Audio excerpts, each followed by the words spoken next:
Meu nome é Dani Nigri, sou advogado associado da BF, faço parte da diretoria da BF e sou especializado em consumidor e franquia. Nessa palestra você vai aprender tudo sobre consumidor, franquia e as principais regras do Código do Consumidor do franchise. Antes de mais nada, alguém aqui é franqueado? Levanta o dedo. Qual é a franquia? Franqueador tem algum? Candidato a franqueado tem alguém? Talvez, né? Bom, mas uma coisa é certa, todos aqui são consumidores. Tá? Então esse assunto vai realmente interessar a todos. Isso pelo seguinte, antes do Código de Defesa do Consumidor, pessoal, nenhum consumidor ganhava ação na justiça. O Código de Defesa do Consumidor foi um divisor de águas. Tá? Depois dele, o jogo virou. E por quê? Porque ele trouxe uma série de consequências que vieram a facilitar a vida dos consumidores. Eu vou falar sobre isso com vocês agora. Tá? E para isso é preciso que exista uma relação de consumo, senão o código não incide. Então, para existir relação de consumo é preciso que exista consumidor, fornecedor, senão não é relação de consumo. Veja só, o consumidor, ele pode ser pessoa física ou jurídica. Tá? Então, por exemplo, pagar uma conta de luz, falar no telefone, comprar um telefone celular e uma consulta médica, tudo isso é relação de consumo. Tá? E quem pratica é consumidor. Pode adquirir produto ou serviço, vocês estão vendo, pode ser tanto um produto como um serviço. Mas tem uma característica, destinatário final. O que significa isso? Se você compra para revender, você não é consumidor. Mas se você compra para sua utilização, então você é consumidor. E o fornecedor? A mesma coisa. Pense bem, um posto de gasolina, supermercado, uma loja qualquer, todos esses são fornecedores. Pode ser pessoa física ou jurídica. A característica do fornecedor é que ele produz, industrializa, constrói com habitualidade. O segredo é isso. Se, por exemplo, o companheiro ali vendeu para o outro ali um carro, ficou só nisso, não é relação de consumo. Mas se ele vende, compra e vende com habitualidade, aí então ele é fornecedor e nasceu a relação de consumo. Agora eu pergunto para vocês, o franqueado é consumidor? Porque ele passa para frente, né? Então ele é fornecedor. E o franqueador também não pode ser consumidor, concorda? Porque ele compra e revende ou presta serviço. Ele é fornecedor. Então, a partir do momento que o franqueador e franqueado são fornecedores e aí existe uma relação de consumo, estão subordinados à lei do consumidor. E nós vamos ver aqui quais são as consequências jurídicas de uma relação de consumo. Primeiro dela, fornecimento de informações claras e precisas. É um direito que vocês têm. A conta de luz tem que vir muito bem discriminada. A conta de água também. Você chega no supermercado, já repararam que agora o produto vem todo explicadinho e detalhado? Você vai na farmácia, o remédio também tem tudo explicadinho e detalhado. Por causa disso, isso é um dos pilares do Código de Defesa do Consumidor. Então, lembre-se que o franqueado e o franqueador têm que obedecer isso. Senão eles podem ter problema na justiça com o consumidor. Isso daqui não é brincadeira, é uma coisa, por exemplo, plano de saúde. Aquelas cláusulas que ninguém entende. A gente ganha as ações porque o juiz reconhece, não está claro. E o que não está claro é nulo. Tá? Então vai ter que pagar a indenização. Bom, isso aqui eu queria que vocês entendessem bem, tá?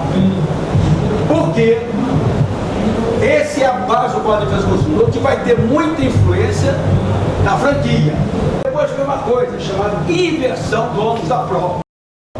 Agora o fornecedor é que tem que provar que o defeito não existe. Se um de vocês bater com o carro no outro, no meio da rua, vai ter que discutir a culpa, né? Quem avançou o sinal, né? Na relação de consumo, não tem culpa. Essa faz uma diferença enorme. Vocês sabem que o avião caiu, morreu todo mundo. Tá? Você entra com a sua companhia de aviação. Mas eu não tive culpa, porque tem um passo eletrônico. Meu amigo, eu quero saber. Não tem culpa. Agora vamos trazer isso para aplicar nas franquias. Uma franquia de depilação, tem várias por aqui. Ela causou uma queimadura na perna da pessoa. Ela pode entrar com ação, cobrar dano moral, dano material, dano corporal, lucro cessante. Isso se chama responsabilidade civil. Uma manicure causa infecção. Eu estou pegando exemplos corriqueiros do dia a dia das franquias que temos aqui dentro. Então, causou uma infecção, ela pode entrar com ação por causa da responsabilidade civil, que é sem culpa. O caso interessante, eu ganhei depois de muitos anos uma ação civil pública contra a Fiat, porque tinha um modelo da Fiat, quando rodava o volante todo, ele explodia, pegava fogo. Então vejam, hoje em dia você pode ir lá, dentro dessa ação que eu ganhei, e ser ressarcido, bastante provar que era dono do carro. Um outro exemplo é o seguinte: você chega no estacionamento, teu carro está batido, aí tem uma placa lá dizendo: não indenizamos defeitos, isso não vale nada.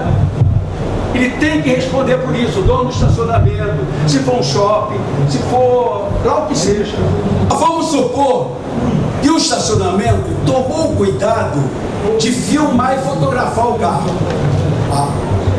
Aí quando você vai reclamar, ele te mostra o filme e diz: olha, o carro entrou já amassado. Isso é inversão do ônus da prova. A mesma coisa no caso da depilação. Vamos supor que a empresa tomou cuidado de fotografar as pernas da cliente. Quando ela vai reclamar, inverte o ônus da prova, só que ela já entrou aqui com a perna queimada. Como queimou, não sei, mas não foi aqui. Você entenderam como é que a responsabilidade civil fecha com a inversão do ônus da prova? Tudo isso aplicado à franquia, mas nós vamos ainda aprofundar mais. Vamos lá. Vejam só, uma coisa muito interessante. Antigamente, vocês podem não acreditar, mas a gente entrava com uma ação reclamando o carro com defeito. Sabe o que acontecia? O fabricante do carro dizia: desculpe, mas o defeito é no motor, e eu não fabrico motor. Aí a gente tinha que parar, entrar com outra ação para o fabricante do motor. Aí o fabricante do motor diz assim: desculpa, o defeito é na biela, eu não fabrico a biela. Você tinha que entrar com outra ação para o fabricante da tal da biela. Eu passei por isso. Entrou com a defesa do consumidor e falou: todos são solidários, todos.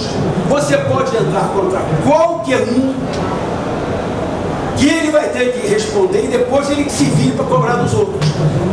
Olha a diferença. Você fez uma viagem de avião, você pegou um avião, desse avião foi para outro, não sei o que, no final perderam sua bagagem. Você vai entrar contra quem? Todas as companhias, todas que viajou, o agente de viagem, alguém vai ter que te pagar. E esse alguém que se entra em equação regressiva contra os outros. Você entendeu a diferença? Então, isso se chama agente da cadeia de consumo. Então, vocês entenderam que é solidariedade, o que é? Isso vem do Código Civil, no artigo 275, que garante ao credor receber de cada um dos devedores, ou de um só, a dívida total. Agora que vamos de consumidor, nós vamos agora começar a falar sobre franquia, para depois fechar. Vamos lá. Você, por exemplo, pode montar um negócio sozinho e quebrar a cara, porque você não tem experiência, não tem nome. Agora, qual é a vantagem da franquia? Vamos ao artigo 3º da lei. O franqueador cede o direito de uso da marca, eventualmente também o direito de uso da tecnologia de implantação do negócio. E o franqueado? Ele paga taxas, franquia e royalties. Vejam bem, qual é a vantagem? Você vai pegar uma marca consagrada, vão te passar um know-how. Exatamente o que está se fazendo aqui na maioria da feira. Então, você já vai sair com passos à frente de outro. Só que isso são obrigações, está vendo? Esse feixe de obrigações chama-se contrato. Uma vez assinado, ele passa a valer. E pode terminar o contrato? Sim, o fim do contrato é o distrato, que é um documento que faz o rompimento das obrigações, ou pelo decurso do prazo. Por exemplo, no próprio contrato diz lá que o contrato é de 5 anos. Fim de 5 anos, ele não exerce mais efeitos jurídicos, não surte efeitos. Aí você vai perguntar, pode renovar? Depende do que estiver no contrato. E agora vocês estão começando a perceber que é importantíssimo a elaboração, a análise do contrato. Por isso eu digo, não assina de imediato. Se você não tiver dificuldade de interpretar, entregue para um advogado para analisar. O franqueador, ele tem que apresentar a circular de oferta de franquia. Por que é isso? Sabe por quê? Porque há muitos anos atrás, antes da existência dessa lei do 954, a franquia era tudo escuro. Era uma caixa preta. O cara pegava uma franquia, não sabia absolutamente nada da franquia. A lei veio obrigar apenas isso, que o franqueador apresente isto aqui. Para quê? Você tem que saber o histórico dessa franquia, como ela começou, como é que ela se desenrolou, quem são os donos, tudo que tem por trás dela. Mas não é só isso, tem os balanços. Para quê? Leva para o contador, ele vai te dizer se essa empresa está insolvente. Você iria querer ser franqueado de uma empresa insolvente? Você sabe analisar balanço? Tá? Parabéns, não é todo mundo que sabe. Eu mesmo fiz vários cursos de contabilidade, mas me enrola às vezes. Então, isso daqui é importantíssimo. Remuneração, é claro. Todo mundo quer saber quanto vai ganhar, né? E quanto o franqueador vai ganhar. O mais importante é o valor do investimento. E sabem por quê? Baseado nisso e algumas outras informações, a gente faz uma análise financeira para ver se essa franquia é rentável. E se ela não for, pega esse dinheiro e vai botando numa poupança. Então você vai ter trabalho chatear para nada, daqui a 5 anos acabou a franquia, danou-se. Então, todas essas informações são importantes, uma descrição da franquia. Você tem que entender tudo sobre ela, como ela funciona. E, finalmente, as pendências judiciais. Porque, veja, você ia pegar uma franquia que tivesse várias pendências judiciais? Provavelmente não, né? Então você teria que pegar, levar isso para o advogado para analisar, para ver se as ações podem trazer um problema no futuro. É isso que é a circular de oferta. Mas não acaba aqui, não. O que é oferecido ao franqueado? Treinamento. Quando eu falei que transfere tecnologia, que está lá na lei, é através do treinamento. Agora, tem que ver que treinamento é esse. Treinamento de 3G não adianta nada.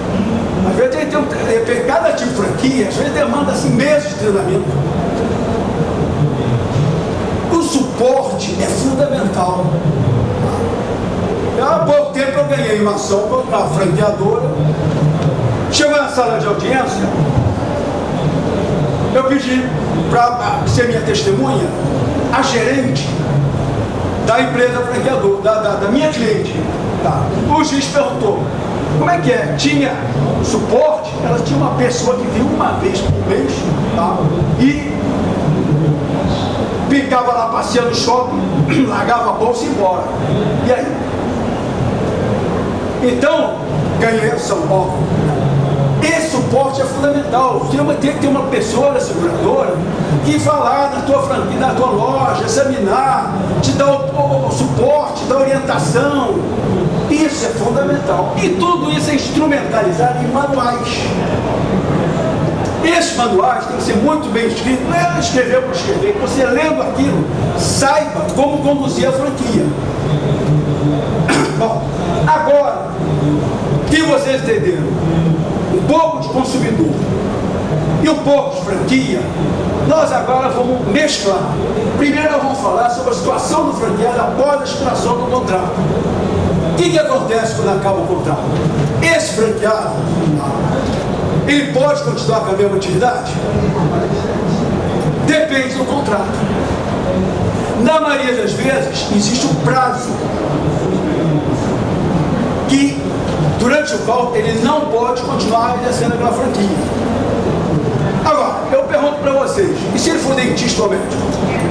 Se for uma franquia de dentista, ele também não vai poder exercer? Bom, a Constituição Federal diz que todo profissional liberal tem direito de exercer a sua profissão. É uma questão, nós falamos sobre a agente da cadeia de consumo, né? A solidariedade. Agora eu pergunto para vocês, agora chegou o que você queria. Franqueador e franqueado são solidários? Estão na cadeia de consumo? Vamos supor, o produto defeituoso foi vendido ao franqueado, pelo franqueador. Tem muita franquia que diz que o produto, de chocolate, só pode ser comprado dela. Chegou lá, o produto está ruim, está com defeito. O consumidor comprou, passou mal, estragado, isso aqui. Então, o consumidor, o franqueado vai tirar o corpo fora. Mas olha, não leva mal, mas bom, quem me vendeu foi o franqueador. Agora, e se o franqueado se mete a fabricar e vender por conta própria o produto contra o contrato? E aí? Na verdade, ele vai ter que responder sozinho. E se o franqueador não oferecer o treinamento suficiente? O colega ali falou. Então, o franqueado ficou numa situação difícil. Há pouco tempo eu estava defendendo uma franqueada que comprou uma unidade de uma franquia de lava-roupa. As máquinas já vieram com defeito. O treinamento foi fraco. Ela foi fazer, queimou a roupa da cliente. A cliente entrou contra ela. Esses são os casos que surgem na prática do dia a dia. Isso é franqueado por comerciante. Qual a defesa do consumidor diz que o comerciante, ele não responde se ele indicar quem foi que vendeu para ele. Se você for no supermercado, na loja de eletrodoméstico, e vier um produto com defeito, você não precisa entrar contra ele. Rio, ele vai ser obrigado a te informar quem é o fornecedor. Aí você entra contra o fornecedor. Vocês querem um exemplo? Eu defendia no passado um lojista, uma franquia de óculos. Você sabe que o óculos, tá? Eles recebem a armação e a lente, eles só fazem montar. Só que o consumidor entrou por quê? Porque a lente bifocal estava ruim. O próprio oftalmologista fez um laudo dizendo que estava ruim. Tá? Então, como é que defendeu? Eu disse, olha, eu indico o fabricante, que não é nem o franqueador, era uma fábrica na Suíça. Aí como é que vai entrar contra o fabricante na Suíça? É outra história.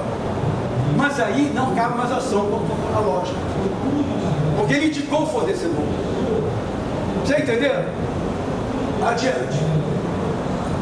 Bom, uma coisa que nós não falamos ali é o seguinte: se você não conservar adequadamente os produtos precisos, está no quadro do consumidor. O franqueado recebeu os produtos do franqueador e não conservou bem os alimentos. O cliente comprou, estava estragado, reclamou. Ele vai responder. E aí foi falha dele. No próximo, nós vamos ver. E se o franqueado for prestador de serviço?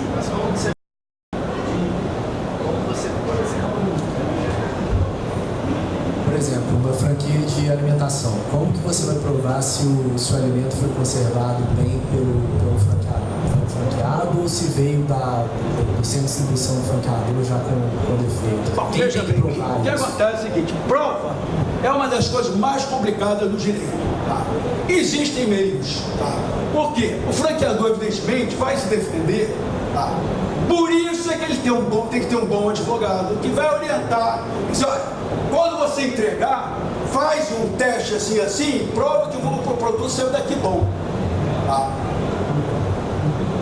Então, prova é o que eu te digo.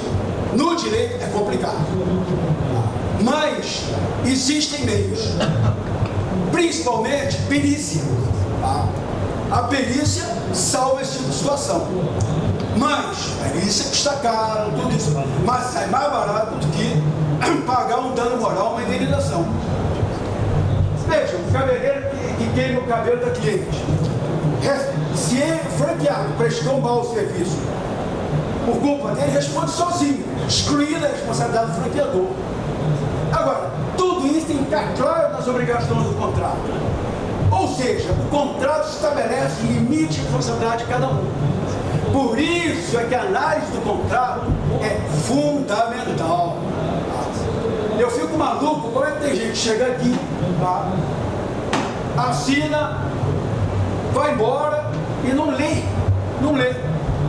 Aí depois, quando surge um problema, que bate no escritório, escuta, você não leu isso aqui? Não. Por causa dessa cláusula aqui, vai pagar. Entendeu? Então, essa análise é muito importante. Tá? Para evitar isso, você assina um pré-contrato. Esse pré-contrato, ele é um contrato de experiência, que te dá tempo para você pegar o contrato definitivo, levar para o advogado, junto com a circular de oferta, para ser analisado. Tá? E só dessa forma, você vai saber os limites de responsabilidade de cada um. Tá? Agora, e se o consumidor já tiver ajuizado a demanda? Aí, o que acontece? Você vai ter que, baseado nos fatos, né, e nas cláusulas do contrato, você vai ter que ver se é possível excluir a responsabilidade. Então, você pede ao juiz, tá? Você não é juiz, chama o outro para cá. Viu? Isso chama denunciar lide. Juiz, chama o franqueador para entrar nessa briga comigo. O juiz denunciar lide franqueador. Aí o franqueador entra no polo passivo da ação. Entendeu? Agora nós vamos fazer um... Em primeiro lugar, as cláusulas do contrato devem ser muito bem elaboradas e analisadas, de modo a proteger ambos, franqueador e franqueado. Evidentemente, o franqueador é muito mais forte, mas ainda assim ele tem que ter um bom advogado para também elaborar os contratos dele. Não se deve copiar contrato de franquia, porque, meus amigos, de mais de 15 anos que eu atuo nesse ramo, eu já vi mais de 100 atividades diferentes de franquia. Só aqui eu falei algumas, por aqui está cheio. Então, não é possível um contrato servir para o outro, só hipótese alguma. Então, é preciso fazer um contrato personalizado. Todos os cuidados devem ser tomados em observância dos artigos do Código de Defesa do Consumidor. Eu falei aqui para vocês em alguns, mas tem muito mais. Então, é preciso, tá? E um advogado pare e analise todas as atividades da franquia, como é que funciona, veja todos os problemas que podem ocorrer e pensar como prevenir cada situação. Porque depois que ocorreu, a bomba estoura. Porque depois que entra, dano moral, dano emergente, lucro cessante, aí o valor vai lá para cima. E finalmente, cada caso separado, cada caso é um caso, não existe regra geral. Deu para vocês notarem aqui, desses diversos casos que eu passei para vocês, que não tem regra geral. Cada caso tem que ser analisado separadamente. Bom, essa é a conclusão. Tá? Bom, eu agradeço a vocês e já fiz uma coisa relativamente curta para dar tempo para vocês fazerem questionamentos. Estou aqui à disposição para tirar qualquer dúvida, que eu saiba, mas com a prática que eu tenho, acho pouco provável um caso não ter parado na minha mão. Vocês têm alguma? Pode falar.